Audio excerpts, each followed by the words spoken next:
कभी आपको भी ऐसा लगा है कि आप कुछ और बन सकते थे, लेकिन किसी और के कहने पर आपने अपने रास्ते बदल लिए? जंगल के एक कोने में एक छोटी चिड़िया रहती थी। नाम था नन्ही। वो चिड़िया बाकी सबसे अलग थी। उसकी आंखों में एक चमक थी, जैसे वो उस पेड़ से कहीं दूर, कहीं ऊंचा देख रही हो। वो अक्सर पूछती, हम हर दिन यही उड़ते हैं, बस तालाब, जामुन का पेड़ और वापस घोंसला। क्या जंगल के बाहर कुछ नहीं है?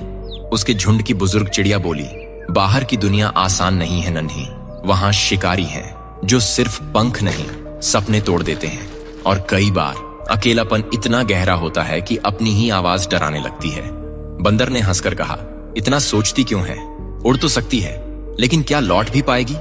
नन्ही चुप रही, लेकिन उसके भीतर कुछ लगातार बोल रहा था, अगर मैं नहीं गई तो मैं कभी जान नहीं पाऊंगी कि मैं क्या हूं। और एक सुबह जब सब सो रहे थे, वो उड़ गई, बिना बताए, बिना रुके। ऊंचाई जैसी उसने कभी महसूस नहीं की थी। पहाड़, मैदान, सूखे पेड़, चमकते तालाब और फिर खुलापन।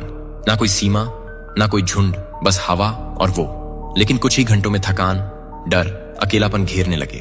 कहीं बैठने की जगह नहीं, कोई दिशा नहीं। उसने खुद से पूछा, क्या मैंने गलती कर दी? और तभी एक दूर की चिड़िया दिखी जो मुस्कुराते हुए बोली, हर उड़ान में डर होता है, पर अगर तू रुकती तो तू ये कभी जानती ही नहीं कि तुझमें इतना दम है। नन्ही लौट आई, लेकिन वो वैसी नहीं थी जैसी गई थी।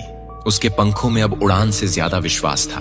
उसने बाकियों को वो दुनिया दिखाई जो किसी ने देखी ही नहीं थी। हम सभी उस नन्ही चिड़िया की तरह हैं। हमारे अंदर कुछ और बनने की चाह होती है, कुछ और देखने की, कुछ नया करने की। लेकिन हमारा झुंड यानी समाज, परिवार, दोस्त अक्सर हमें सुरक्षा के नाम पर रोकता है। और ये रोक बुरी नहीं होती, लेकिन अगर हम कभी उड़ान ही न भरें तो हम कभी जान ही नहीं पाएंगे कि हम उड़ सकते थे।